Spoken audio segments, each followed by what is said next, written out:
Hi and welcome to TeachStar, and in today's video we're looking at whether iPads are the future of education. Now this video is quite late in the sense that the iPad movement was about 5 years ago, but I've only just started updating this channel and starting to produce regular content, so I thought I'd address it because actually it is relevant to future products, and there are some schools still looking at bringing iPads in. So if your school is thinking about bringing iPads in or is kind of in the preliminary stages of organising it, then this video is really things to consider and things that I know about iPads and about their future that the normal lay teacher might not. So as many other things as a person, you know, I'm a teacher obviously, and etc. etc. I'm also a computer programmer, and I do all loads of programming and all that stuff. I'm not an IT teacher though, if you're kind of thinking about what teacher I am. However, I do all that on the side, and so I'm kind of privy to kind of where technology is going, more so than the average person, but not as much as maybe like some super expert out there. However, this video is about my knowledge and my opinions. And it might be useful to some of you. So the idea is that a school says, these iPad things, they're amazing, they literally do anything. We want to give all students an iPad, and we're going to have all our lessons revolving around iPads. And it sounds so futuristic, and they've managed to get grants, and they've managed to get the finances in place, and everything's going to be amazing. Is it amazing though? And now, I've never worked in a school like this. I have colleagues and friends who have worked in schools like this, or who do actually, or one of them. So I can kind of back up my claims with some kind of evidence from that point of view.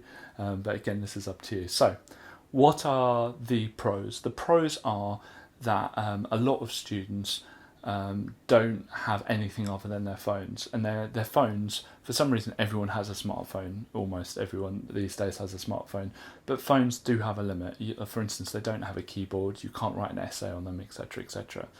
And so this is where the iPad movement is. It's bigger, you can do more stuff with it.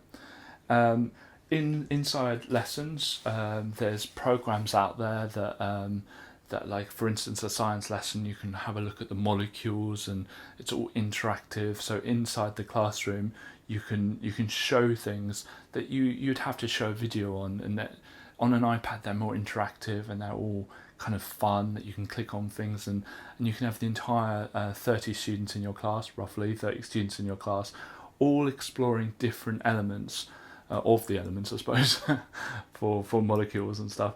So it's all very exciting.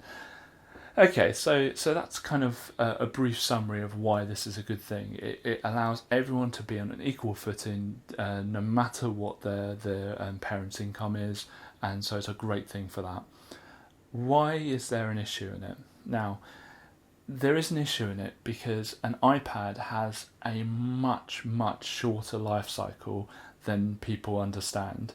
The operating system iOS, which is shared for phones and iPads, although they are moving separately now. So iPad is getting its own operating system, but that's kind of like Windows. That's the thing that runs the iPad. That is not compatible. So when they release it, it's not compatible with all the previous iPads. It's only compatible with the more recent ones. Apple do quite a good job, way better than the industry as a whole, in supporting older devices, but that window is quite a tight window. There's some estimates that the new iPads, the current iPads before the new one come out, could be somewhere between 3 to 5 years. And so the first issue is that if you buy everyone an iPad in year 7, by the time they get to their GCSEs, they could not be working the current operating system. So you might say, well, okay, but so what? It still works, and yes, it does still work, but that app that you had for the elements and for molecules and stuff like that probably won't support the operating system they're on. what the maker of that app has done, probably, is updated it to include shiny new features in the new operating system and shiny new features in the new iPads, and has said, well, no, you can't upgrade if you're not currently using the newer iPad. And you might say, okay, but we've got the older version, right? Yes, you do, but there's a lot of apps now that connect to the internet, and that's absolutely fine, that they draw the information from the internet, but they close that off for older versions of the program, so it's not guaranteed that they're going to be able to work. Also, web standards change quite a lot, so if you use websites on this, then the web standards may have changed in 5 years' time, so when there's students in year 11, and the current operating system on the iPad that the student has might not support kind of modern internet features. Now that internet actually works moves forward actually really slowly, so that's probably not going to be as big a deal, but it's something to consider. And definitely in 10 years' time, there's no way. I mean, I've got an iPad that was about 10 years old. Like, this is a newer one, but I have an iPad that's 10 years old, and hardly anything works on it. Like YouTube, so if I wanted to watch a video, it doesn't work on it anymore. It's not supported. And there's other apps that you would just expect it to have that just aren't working anymore. The other thing with this is that most schools get an iPad but don't have a keyboard. Now this is different. This is an iPad Pro or something, but this has a keyboard attachment thingy-bob like that. So it's got a nice little keyboard. This keyboard cost a fortune. I can't remember how much it was. I'm going to say £70, but I have no idea. But it cost a fortune. Schools probably don't have the money to invest in that. And because they've spent all their money on the iPad, they're not going to get the keyboards as well. And if you're looking at writing essays, it's impossible, or for me, impossible to write an essay using the keyboard on here. And actually this keyboard, it's very nice. I like it for what I do. I use this for notes and stuff like that. But it's not one that I'd like to write a story or an essay on. I mean, I use my keyboard on my computer for that. So there seems to be kind of a thought with iPads at the moment as well, that the battery is not like that long lasting. Now again, this is an area that Apple do very well. The batteries actually last very, very well. They don't cheap out on the batteries, but any device that uses a battery, there's a degradation over time, and that's something to consider as well, because with a laptop, for instance, we're more used to plugging it in. We're not really that tied to for it not to be plugged in. It's just a kind of natural thing that you plug a laptop in.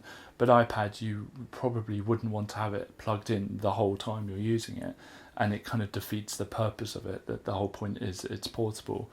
There's quite a few other issues with it as well, which I'm not going to go into. But those are my main concerns. And one of the schools that a friend is at, they've essentially really moved away from the iPads, having introduced them 3 or 4 years ago. With everyone having an iPad, the current year 7s this year are not getting iPads anymore. In fact, they're not getting anything at all. So it's kind of like all that investment has kind of gone out the window a little bit. And the idea was that the year 11s were going to hand them back to the year 7s, but they're so outdated now that I think the school have kind of looked forward and saying, well, hang on, when these year 11s are handing them back, they're going to be like so old that there's very little point in using them. So what should schools do instead? Well, I mean, if I'm honest, find the cheapest Windows laptop that you can get, and get the students that. It's way cheaper than an iPad, and it's way more functional. It comes with a keyboard. The battery on it can be replaced, unlike the iPad, so you can make sure you've got a store of batteries, or you can buy them later on. Get it from a reputable company. Don't cheap out and get it from a company you never heard of, but get it from a reputable company. But you can get a really decent, sturdy They used to call them netbooks because they weren't very powerful, which you don't need. I mean, for writing essays and looking at the occasional clip online, you don't need a powerful laptop, because you've got the computers at school. If you need Photoshop or something like that, you use the computer at school. You don't need to have that on the personal device. I don't know why schools were so drawn to an iPad. I think it was the fact that it was so interactive and they can have all these things.